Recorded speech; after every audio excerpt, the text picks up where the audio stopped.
Now, expectations are high for this year's State of the Nation address, set to be delivered on Thursday. Several civil society organizations are calling on the president to come with a plan to address the country's many challenges. Load shedding, slow economic growth and the high unemployment rate are expected to feature in his speech. Now, in her latest opinion piece, researcher at the Tricontinental Institute for Social Research, that's Nontobeko Hlela, she unpacks the role of active citizenship, and she joins us now via our video link for more on her thoughts as we continue building up to SONA.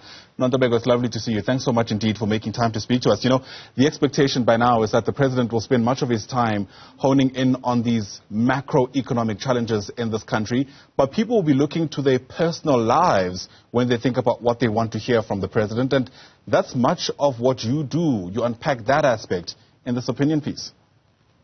Yes, I do, Ayanda, because I think that as much as the president can come up with plans and say what he foresees doing, and we can look to political parties, but we as citizens of South Africa also have a role to play in what happens in our country. We have a role to play in how things pan out and in taking back our country and making it the country that we want to see. And what does that look like as far as you're concerned? I mean, in most instances, there's going to be this expectation that people wait for 2024. That's when you can finally elect the government that you think deserves to be there. But many of those challenges are pressing and would need a response way sooner. Yes, and I think that is one of the problems that we have seen since 1994, when we as the people of this country have pulled back from politics and pulled back from participating actively in what happens on the day-to-day basis. Democracy is not just about going to vote every 5 years. Democracy is getting involved in your community, in your town, where when there are public meetings called, you go there and you attend and you participate. It is about getting together a neighborhood, people that will come together and to help to clean up your neighborhood, getting to know your neighbors, helping them if it's needed, speaking out when things are not going right. It's not about us just sitting back and saying, oh, we pay our rates and taxes, so the government needs to do all of this. We also have obligations as citizens. We don't just have rights that because we are paying our rates and taxes, then they must do everything that we want. If we want to see change, we also have to be part of that change. We have to step up and do things that we can do in our little communities, and not just in our little silos where neighbors don't even know each other. If you do not know your neighbor, you do not participate in your community, how do you think the country will change? Because change starts in those small spaces. It starts in our communities. It doesn't just come from the moon somewhere where, there's these big plans. No, it starts incrementally by us participating. I hear that. Part of what you say in your opinion piece is that there's a visceral sense of decay everywhere, even in middle-class areas, and I think many people will agree with that.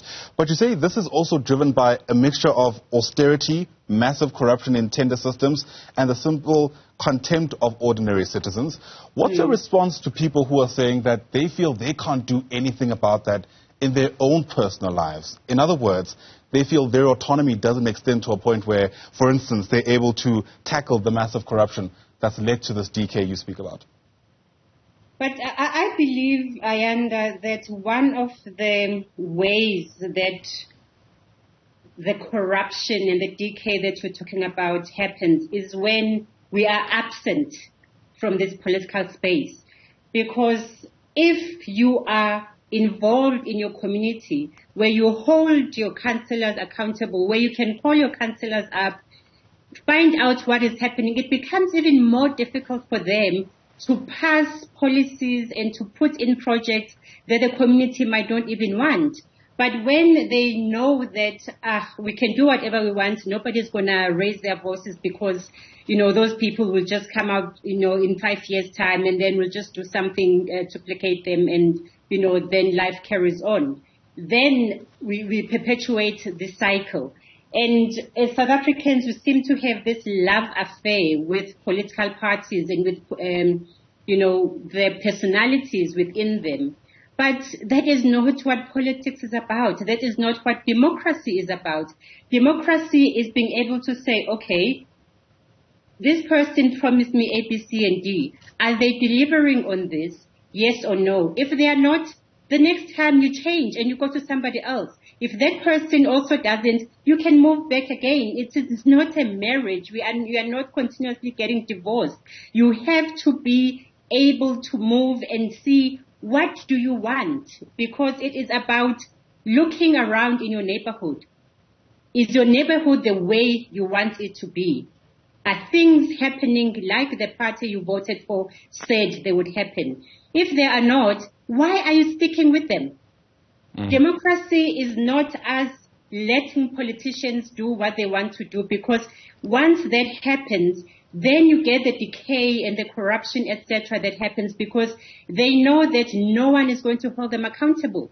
Democracy only works when politicians fear for their jobs. They fear that they might be voted out. But when there isn't any of that, what is the incentive for them doing what we want them to do? Sure. There is no incentive. Yeah, it sounds to me that if there's going to be the kind of active citizenship you're calling for, there's also going to need to be some kind of mind shift. And for that to take place, people need to, in some instances, see themselves as being part of a greater whole. A difficult thing that, in a context where people face such extreme personal strife. In other words, how do we expect someone, as an example, to participate in a community gathering when they're worried, for instance, about their next meal? Or, are these, as far as you're concerned, not mutually exclusive? For me, they are not mutually exclusive, Ayanda, because it is only by going back to the root of what South Africa was, to what was going on in the 80s with the UDFs and all those civic organizations in the townships and everywhere, that you can be able to even deal with those things. Because one of the things that always makes me so mad is hearing that people don't know what they're going to eat.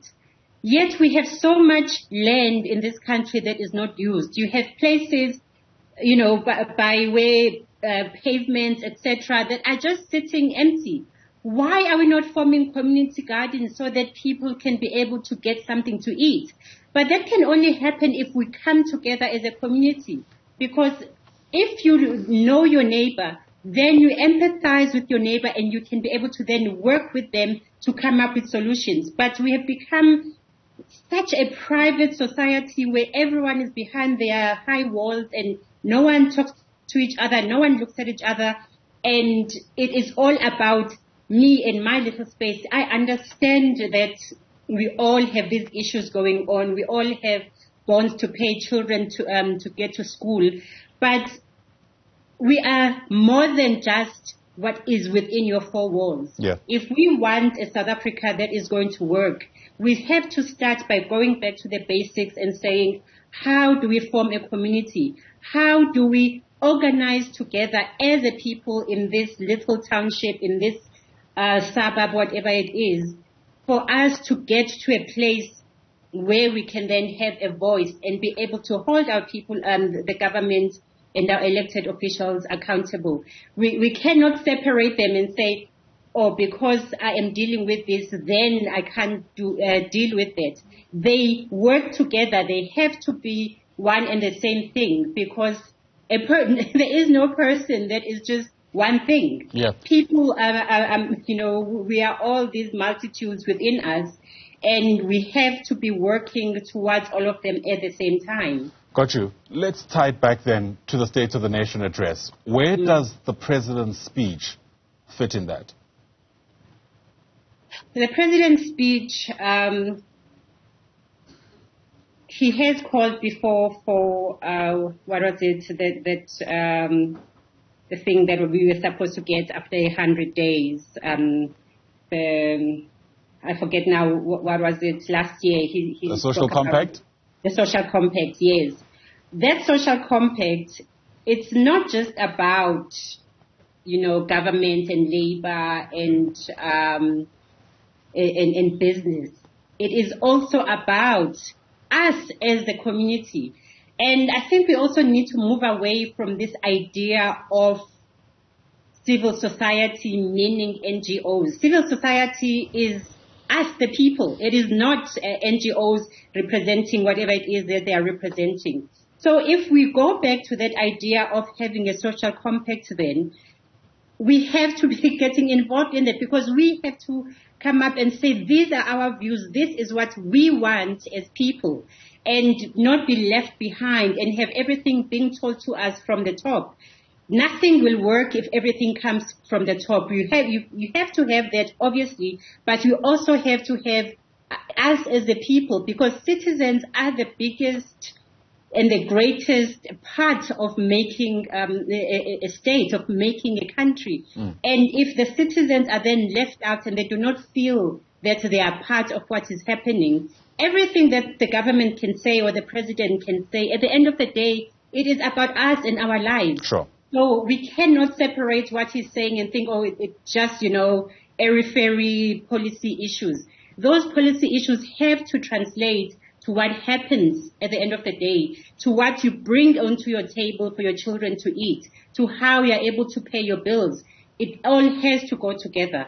These things are certainly connected, and you're right, citizens are certainly not insignificant stakeholders. Nontobeko Hlela, thanks very much for giving us your take as we continue counting down to the State of the Nation address, which is going to be delivered tomorrow. Nontobeko is with the Tricontinental Institute for Social Research. Once again, thanks very much indeed.